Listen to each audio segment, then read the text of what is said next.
नमस्कार साथियों, आपका लैंग्वेज मित्र पुनीत जैन आप सबका स्वागत करता है।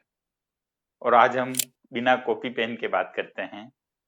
एक इम्पोर्टेंट टॉपिक क्या बल्कि बहुत सारे टॉपिक का समावेश जिसके अंदर होता है, उस शब्द की बात करते हैं जो कॉम्पिटिटिव एग्जाम में आप सबके लिए बड़ा इंपॉर्टेंट है। और वो शब्द क्या है? वो शब्द है ट्रांसफॉर्मेशन। ट्रांसफॉर्मेशन से रिलेटेड क्वेश्चन इंग्लिश ग्रामर में बड़े इंपॉर्टेंट प्रश्न होते हैं। और आप जब कॉम्पिटिटिव एग्जाम देने जाते हो, अगर आइडियली अगर 50 का पेपर है तो हो सकता है 15 20 25 क्वेश्चन ट्रांसफॉर्मेशन से जुड़े हो। अलग अलग एग्जाम्स में कोई सा भी आप एग्जाम दो, एप्लीकेशन तो उसकी हर जगह आती है, डायरेक्ट क्वेश्चन भी हर जगह आते हैं। मतलब आज की तारीख में हम इंग्लिश ग्रामर की कल्पना बिना ट्रांसफॉर्मेशन टॉपिक के कर ही नहीं सकते। और भविष्य की जो ग्रामर होगी वो ट्रांसफॉर्मेशनल ग्रामर ही होगी। अब क्या है ट्रांसफॉर्मेशन? और आप बोलोगे कई लोगों ने, अभी तो बहुत सारे लोगों ने सुना होता है, 10-15 साल पहले तक ज्यादातर लोगों ने ये शब्द कम सुन, मतलब ग्रामेटिकल लेवल पे कम सुना होता है। एक्टिव पैसिव सबने सुना है, डायरेक्ट इनडायरेक्ट सबने सुना है, डिग्री भी सुना है, ट्रांसफॉर्मेशन शब्द कम सुना है। अब ट्रांसफॉर्मेशन होता क्या है तो समझिएगा। जो मैं 5 से 7 मिनट का छोटा सा एक सेशन ले रहा हूँ, कोई कॉपी पेन नहीं, दिमाग से दिमाग का कॉन्टेक्ट होगा और हम समझेंगे कि आखिर ट्रांसफॉर्मेशन है क्या। पहले मेरी बात को ध्यान से सुनिएगा। ट्रांसफॉर्मेशन का अर्थ है ट्रांसफॉर्मेशन का अर्थ है रूपांतरण। इंग्लिश ग्रामर में ट्रांसफॉर्मेशन किस तरह वर्क करता है, मेरी लाइन को ध्यान से सुनिएगा। यदि किसी सेंटेंस का स्ट्रक्चर हम चेंज कर दें, संरचना चेंज कर दें, परंतु उसका अर्थ चेंज ना हो, मतलब किसी सेंटेंस का अर्थ परिवर्तित किए बिना हम उसके स्ट्रक्चर में कुछ बदलाव कर दें, तो वो हमारा टॉपिक बन जाता है ट्रांसफॉर्मेशन। अर्थ में परिवर्तन नहीं होना चाहिए, अर्थ वही रहना चाहिए। और चेंज हो सकता है। चेंज कैसे हो सकता है? जैसे एक्टिव पैसिव में बदल सकता है, पैसिव एक्टिव में बदल सकता है। अब कई बार तो कई पेपर में 5-5 क्वेश्चन एक्टिव के होते हैं, 5 डायरेक्ट इनडायरेक्ट के होते हैं, डिग्री के ट्रांसफॉर्मेशन के हो जाते हैं। तो मोटे तौर पर मैं इसको 5 तरीके के ट्रांसफॉर्मेशन जो आपके लिए इंपॉर्टेंट है उसमें बांटता हूं। एक्टिव पैसिव का ट्रांसफॉर्मेशन, डायरेक्ट इनडायरेक्ट का ट्रांसफॉर्मेशन, डिग्री के ट्रांसफॉर्मेशन, सेंटेंसेस के आपसी ट्रांसफॉर्मेशन, अफर्मेटिव, नेगेटिव या सिंपल, कंपाउंड, कॉम्प्लेक्स, और फिर लास्ट में कुछ बच जाए तो अदर वेरिड ट्रांसफॉर्मेशन, जिसमें इससे रिलेटेड भी हो सकते हैं जो 4 मैंने बताए, और कुछ नए ट्रांसफॉर्मेशन भी आपके हो सकते हैं। भले एज सुन एज को आप बाकी किसी कैटेगरी में न डालो तो आप इसमें डाल सकते हो। अब मैं थोड़ा थोड़ा बात करता हूँ। जैसे मैंने बोला, फर्स्ट है एक्टिव पैसिव का ट्रांसफॉर्मेशन। बचपन से आप करोगे, एक्टिव को पैसिव में चेंज करो, पैसिव को एक्टिव में चेंज करो। पर इंपॉर्टेंट बात है वो ये है कि मीनिंग चेंज नहीं होना चाहिए। एक्टिव टू पैसिव करना है, पैसिव टू एक्टिव करना है। I am teaching you, you are being taught by me. I have guided you, you have been guided by me. दोनों का मीनिंग सेम रहा। डायरेक्ट इनडायरेक्ट में भी इसी तरीके का बदलाव होता है। He said to me I am a nice person, he told me that he was a nice person. दोनों के मीनिंग में कोई चेंज नहीं हुआ। जैसे एक्टिव में बोला मैं आपको पढ़ा रहा हूं, आप मेरे द्वारा पढ़ाए जा रहे हो। डायरेक्ट इनडायरेक्ट में बोला, उसने मुझे बोला, इन्वर्टेड कॉमा में आ जाता है, मैं महान हूं तो मैं आज उसको एक्सप्लेन कर रहा हूं, उसने मुझे बोला था कि वह महान था।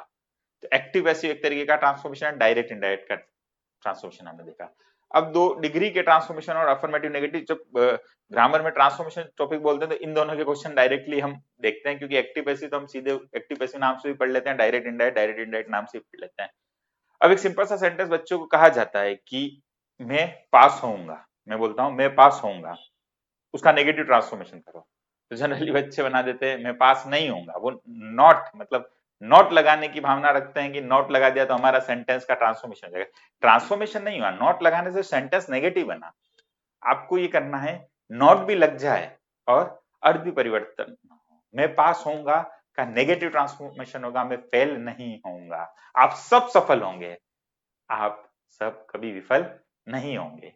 तो दोनों का अर्थ सेम रहा। वह ईमानदार है, वह बेईमान नहीं है। He is honest, he is not dishonest. Meaning आपका क्या रहा? सेम रहा। तो सेंटेंस के अलग अलग टाइप होते हैं, अफर्मेटिव, नेगेटिव, इंट्रोगेटिव का आपस में ट्रांसफॉर्मेशन हो सकता है। फिर आपका एक्सक्लेमेटिव वाला भी ट्रांसफॉर्मेशन हो सकता है कि what a nice picture, this is a very nice picture, very beautiful picture, ऐसा कुछ भी, मतलब what an idea, this is a great idea. तो ऐसा कोई भी ट्रांसफॉर्मेशन जिसमें अर्थ का परिवर्तन ना हो, ये ट्रांसफॉर्मेशन हो सकता है। और इसी में आप ले सकते हैं सिंपल, कंपाउंड, कॉम्प्लेक्स भी, अगर आपने पढ़ा हो डीपली, क्लोजेस वगैरह, तो वो ट्रांसफॉर्मेशन भी आप ले सकते हैं। ये भी बड़ा इंपॉर्टेंट ट्रांसफॉर्मेशन होता है। डिग्री का ट्रांसफॉर्मेशन अब बहुत अच्छा ट्रांसफॉर्मेशन होता है। कई जगह जहाँ डिग्री टॉपिक मेंशन होता है, डिग्री मतलब positive, comparative, superlative, good, better, best, वहां पर भी इसका क्वेश्चन आ जाता है। और कई एग्जाम में डिग्री अलग से लिखा होता है, ट्रांसफॉर्मेशन ऑफ डिग्री टॉपिक भी अलग से मेंशन होता है। ट्रांसफॉर्मेशन ऑफ डिग्री का मतलब क्या है? अगर मैं बोलूं राजू मेरी गली का क्रिकेटर है, बेस्ट क्रिकेटर, अगर मैं बोलूं Raju is the best cricketer in my street, Raju मेरी गली का सबसे अच्छा क्रिकेटर है, सुपरलेटिव डिग्री। अब मैं इसको पॉजिटिव में चेंज करना चाहूं तो जनरली कुछ लोग Raju is a good cricketer in my state कर देते हैं, पर वहां मीनिंग में बदलाव हो गया। मैं ट्रांसफॉर्मेशन शब्द की जब भी बात कर रहा हूं तो एक ही कंसेप्ट की बात कर रहा हूं, चाहे आपने एक्टिव पैसिव सीखा ना सीखा हो, डायरेक्ट इनडायरेक्ट सीखा ना सीखा हो, सिंपल कंपाउंड कॉम्प्लेक्स सीखा ना सीखा हो, पर जब ऑप्शन में क्वेश्चन आते हैं तब एक चीज हमेशा ध्यान रखिए, ट्रांसफॉर्मेशन में सेंटेंस के मीनिंग में बदलाव नहीं होगा। जो एक्टिव का मीनिंग होगा वही पैसिव का होगा, जो क्वेश्चन में सेंटेंस का मीनिंग है वही आंसर में सेंटेंस का एग्जैक्ट मीनिंग होगा, वही आपका आंसर होगा। तो इसका ट्रांसफॉर्मेशन थोड़ा करके बताता हूँ। Raju is the best cricketer in my state, comparative में बना दो, Raju is better than any other cricketer in my state, और no other cricketer in my state is so good as Raju. Raju मेरी गली का बेस्ट क्रिकेटर है, राजू मेरी गली के बाकी क्रिकेटर से ज्यादा अच्छा है, तो अपने आप बाकी सबसे अच्छा है तो बेस्ट ही हो गया, और कोई भी मेरी गली में राजू जितना अच्छा क्रिकेटर नहीं है, तो ये मेरा हो गया पॉजिटिव। क्लियर? तो इस तरह चौथा ट्रांसफॉर्मेशन हम मान सकते हैं डिग्री का। अभी कोई ऐसा नहीं कि ट्रांसफॉर्मेशन के टाइप है, मैं जनरली इनको कैटेगरी में डिवाइड कर रहा हूं ताकि आप आसानी से समझ सके। और पांचवे में सब डाल दें, एस सून एस का डाल दें, एस सून एस का जो नो सूनर से बनता है, फिर हार्डली स्कार्सली से बनता है, वो हम डाल दें। कोई सा भी ट्रांसफॉर्मेशन जो हमने पीछे पढ़ा है वो भी जो छूट जाए वो सब हम फिफ्थ कैटेगरी में डाल दें। सिंपल कंपाउंड कॉम्प्लेक्स के भी कुछ छूट जाते हैं वो भी हम फिफ्थ कैटेगरी में डाल दें। तो हम मोटे तौर पे एक्टिव पैसिव हमारे लिए इंपॉर्टेंट टॉपिक है, डायरेक्ट इनडायरेक्ट हमारे लिए इंपॉर्टेंट टॉपिक है, डिग्री वाला अपने आप में इंपॉर्टेंट है, सेंटेंस का आपसी ट्रांसफॉर्मेशन एक टाइप का सेंटेंस दूसरे टाइप में, और अदर वेरिड का मतलब जो मिसलेनियस जो बच जाते हैं वो सारे ट्रांसफॉर्मेशन। और घुमा फिरा के इनके काफी सारे प्रश्न अलग अलग रूपों में बन जाते हैं। तो ट्रांसफॉर्मेशन की डेफिनेशन या सिंपल शब्दों में एक चीज ध्यान रखिएगा, ट्रांसफॉर्मेशन में मीनिंग का बदलाव नहीं होना चाहिए। सेंटेंस के स्ट्रक्चर में जो भी डायरेक्शन आपको दिया गया है उसके अकॉर्डिंग आपको चेंज करना है, मीनिंग का कतई बदलाव ना करें। मीनिंग का बदलाव करने से वो सेंटेंस अफर्मेटिव से नेगेटिव में चेंज हो गया, नेगेटिव से अफर्मेटिव में चेंज हो गया, पर वो सेंटेंस ट्रांसफॉर्मेशन नहीं हुआ। तो ट्रांसफॉर्मेशन का अर्थ है रूपांतरण। वो सिर्फ ग्रामर में नहीं, हमारी जिंदगी में भी ट्रांसफॉर्मेशन होना चाहिए, रूपांतरण होना चाहिए, ताकि हमारी जिंदगी का काया पलट हो जाए। इसी तरह फिर मिलेंगे आपसे, फिलहाल के लिए इतना ही। That's all for the moment. Thank you very much.